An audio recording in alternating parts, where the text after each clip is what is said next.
تغيير عشان يعرفوا ايش صار. تبوا معنا تغيير عشان تعرفوا ايش صار. هناك في منطقة الغرافة، بالتحديد في مدرسة الخليج الإنجليزية، تولد الأفكار اللي تفتش عن سبل الترفيه اللي تتسم بالمسؤولية الاجتماعية.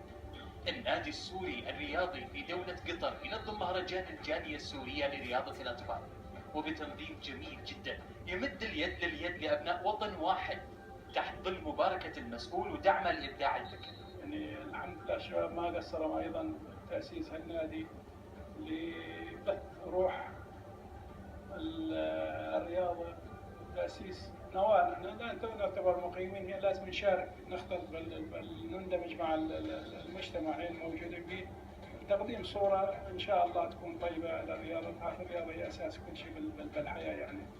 مهرجان يمتد ل 30 يوم بشكل أسبوعي في الإجازات الرسمية، يضمن التشويق ويضمن المدى الطويل لاستمرارية المهرجان.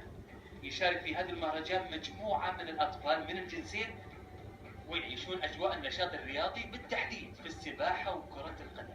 هو مهرجان رائع لأنه نشكر إدارة النادي السوري لأنه تطمح من هذا المهرجان على تنمية المهارات لدى اللاعبين السوريين. المهرجان والله حلو، يعني بيرفه عن نفس الواحد، في أطفال صغار ما بيعرفوا يلعبوا بيتعلموا مهارات القدم والسباحة.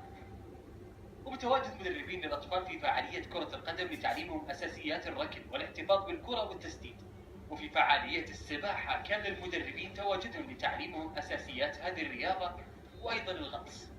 والأهم من هذا توفير كافة الوسائل الملائمة للأطفال وأهاليهم، ابتكار ومسؤولية وأسلوب مميز بإطار احترافي جيد.